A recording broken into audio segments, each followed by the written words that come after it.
Eh bien, bonjour les spotters et bienvenue dans mon podcast hebdomadaire sur le numérique. Et aujourd'hui, on va parler d'un événement qui s'est appelé Adopt AI, Adopter l'IA, et qui se situait au Grand Palais. C'était mardi et mercredi dernier, c'était énorme et justement, je voulais vous en parler.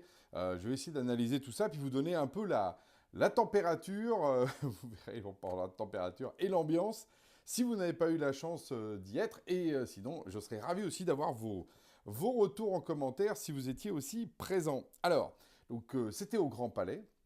Alors déjà, c'est un écrin quand même assez historique hein, pour l'IA. Hein. C'est un peu comme si on était au Louvre pour traiter de questions algorithmiques. Donc ça, c'est assez sympa. L'endroit est vraiment magnifique. En plus, ça nous rappelle les JO, hein, pour ceux qui nous... ça a été refait. C'est vraiment très, très, très beau.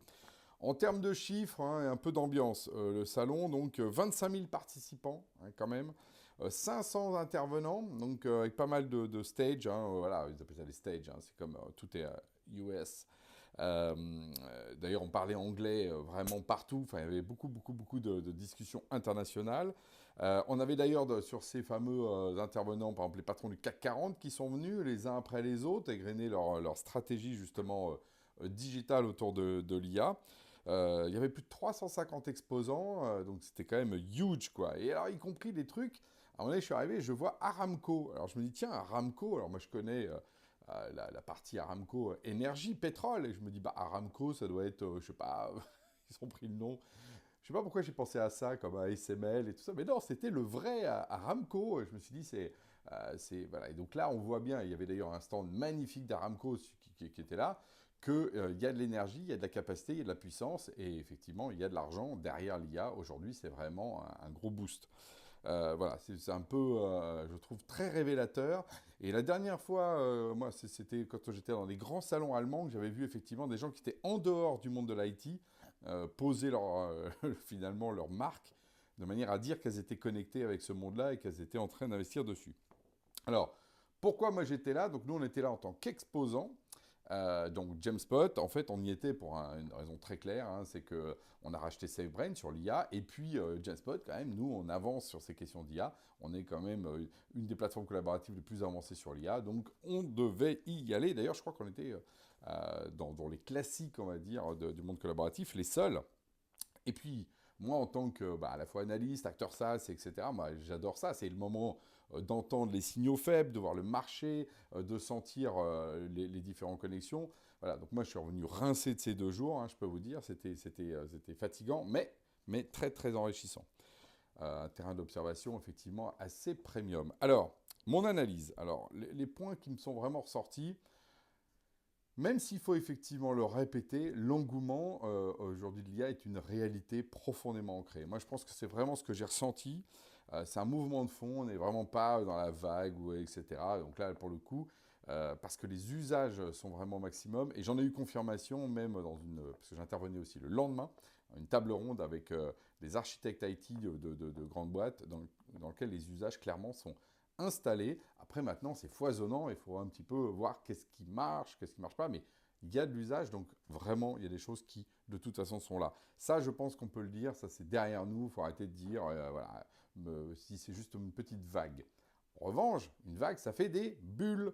Et oui, et des bulles, et de la mousse. Et donc, oui, il y a une bulle. Mais alors, ce qui est marrant, c'est que tout le monde s'accorde à dire, un peu ce que j'ai envie de dire, quand j'en parlais dans les allées d'Adoptia, c'est oui, il y a une bulle, et alors la bulle Internet n'a pas tué le web.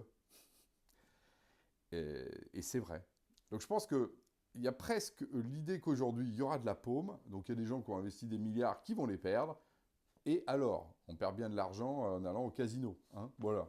Et alors? Donc c'est intéressant parce que moi je me rappelle la panique qu'il y avait à l'époque de ces bulles. C'est comme si ça faisait partie du jeu. Oui, bon, voilà, à un moment donné, on s'emballe, voilà, bon, on perd de l'argent.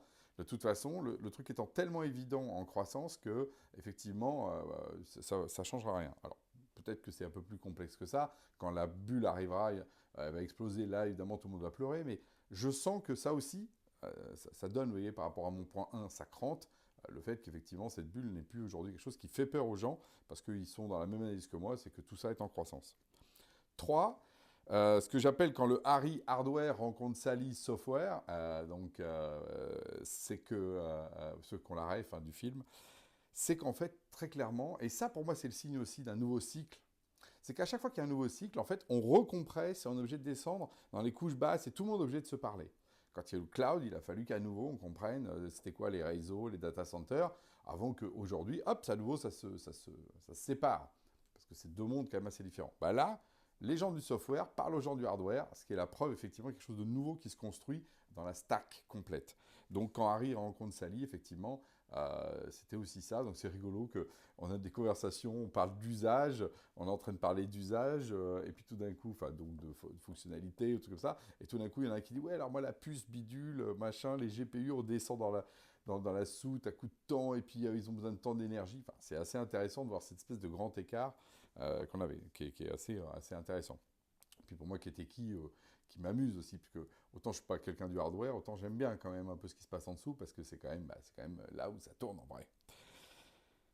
Autre truc intéressant, je parle de signal faible, c'est pas mal de boîtes qui sont sur ce que j'appelle l'usage de niveau 2.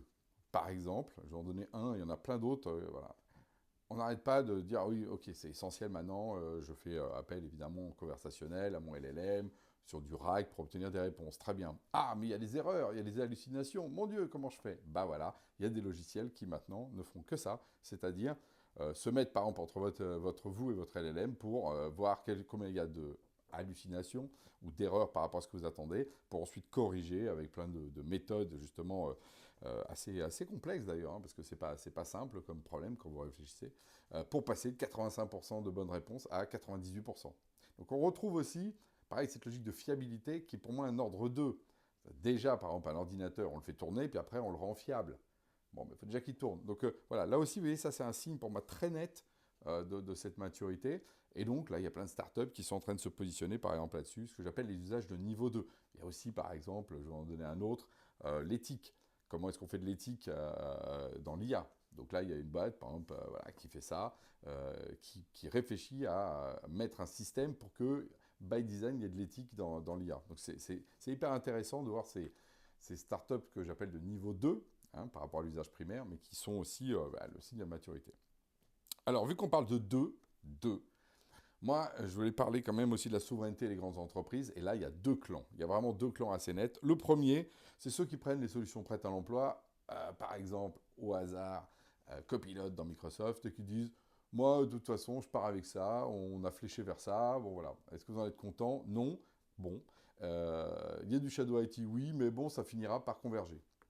Ok, voilà, c'est un choix, hein. C'est toujours le choix de Microsoft en fait, hein. On ne prend pas de risque, on ne prend pas d'avance, mais enfin bon, peut-être un jour on reviendra dans la course. Puis il y a les autres qui eux par contre sont plutôt dans une logique de faire des use cases plus évolués, prennent plusieurs systèmes, considèrent qu'ils ont peut-être un copilote, mais c'est vraiment pas le sujet central, ils ont plein d'autres use cases intéressants. En général, ils font d'ailleurs des choses un peu plus avancées. Donc on retrouve un vieux truc aussi qui est la question, je prends le leader quoi qu'il arrive, quoi qu'il soit bon ou pas bon, ou je regarde le best of breed, les meilleures briques, etc. et j'obtiens des choses.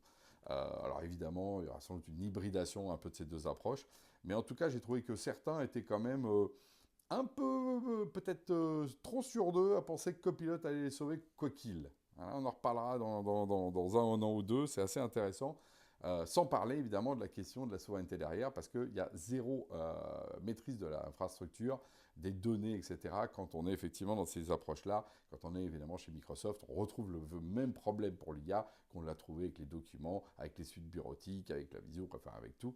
Et on voit bien qu'aujourd'hui, plus qu'on parle de vague, il y a une vague de retour en arrière pour sortir de Microsoft et surtout de cette dépendance de marché, 80%, les problèmes de souveraineté et les problèmes de prix. En fait, c'est un peu ce triptyque en fait, hein, relation fournisseur, prix qu'il impose du coup et les risques qu'il y a derrière de souveraineté. Et on a la même chose qui est en train d'arriver sur l'IA, et certains font comme si l'autre vague n'était pas en train de revenir, donc il pourrait être pris. Vous savez, quand on est dans une vague et qu'il y a deux vagues qui arrivent, en général, en Atlantique en particulier, je peux vous dire que ça secoue. Donc là, les bulles, ce sera des vraies bulles de mousse, hein, pour ceux qui justement n'anticipent pas d'avoir un plan B sur l'IA.